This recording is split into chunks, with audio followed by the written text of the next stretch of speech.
ಅಂತಿಮ ಪ್ರಾರ್ಥನೆ. ಯೋಗೇಶಂ ಸಚ್ಚಿದಾನಂದಂ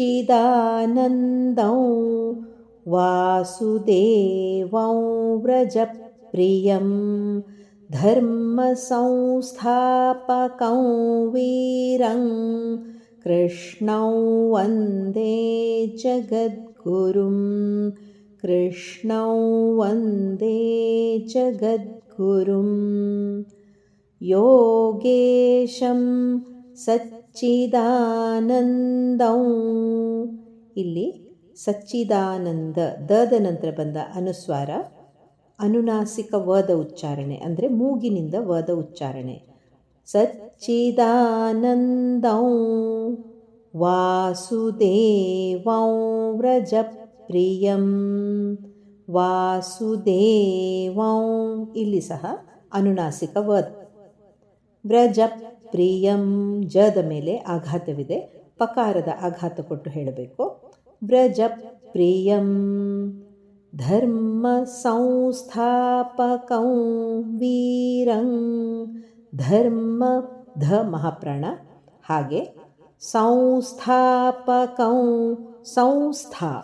ಇಲ್ಲಿ ಸಂಸ್ಥಾ ಅಲ್ಲ, ಅನುನಾಸಿಕ ವದ ಉಚ್ಚಾರಣೆ ಸಂಸ್ಥಾ. ಥದ ಒತ್ತು ಇರುವಂಥದ್ದು ಮಹಾಪ್ರಾಣ. ಸಂಸ್ಥಾಪಕಂ ಇಲ್ಲಿ ಕದ ನಂತರ ಸಹ ಅನುನಾಸಿಕ ವದ ಉಚ್ಚಾರಣೆ. ವೀರಂ ವೀರಂ ಇಲ್ಲಿ ಅನುನಾಸಿಕ ಂಗ, ಕ ವರ್ಗದ ಅನುನಾಸಿಕವಾದ ಂಗದ ಉಚ್ಚಾರಣೆ. ಕೃಷ್ಣಂ ವಂದೇ ಜಗದ್ಗುರುಂ.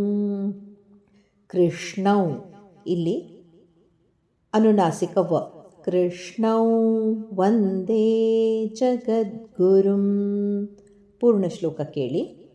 ಯೋಗೇಶಂ ಸಚ್ಚಿದಾನಂದಂ ವಾಸುದೇವಂ ವ್ರಜಪ್ರಿಯಂ ಧರ್ಮಸಂಸ್ಥಾಪಕಂ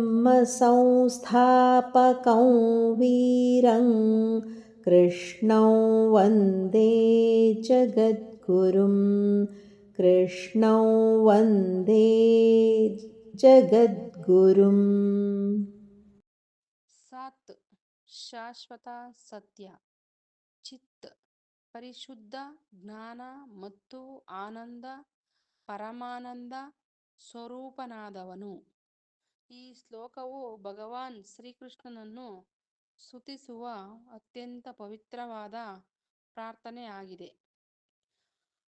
ಅಧರ್ಮವನ್ನು ಅಳಿಸಿ ಈ ಲೋಕದಲ್ಲಿ ಧರ್ಮವನ್ನು ಮರುಸ್ಥಾಪಿಸಿದವನು, ಯೋಗಿಗಳಿಗೂ ಪ್ರಭುವಾದವನು, ಸಕಲ ಯೋಗ ವಿದ್ಯೆಗಳ ಅಧಿಪತಿ, ಗೋಕುಲ ಅಥವಾ ವಜ್ರಭೂಮಿಯಾದ ಜನರಿಗೆ ಅತ್ಯಂತ ಪ್ರಿಯನಾದವನು, ವಾಸುದೇವನ ಪುತ್ರ ಹಾಗೂ ಸರ್ವವ್ಯಾಪಿಯಾದ ಪರಮಾತ್ಮ, ಅಪ್ರತಿಮ ಪರಾಕ್ರಮಿ ಹಾಗೂ ಶೂರ.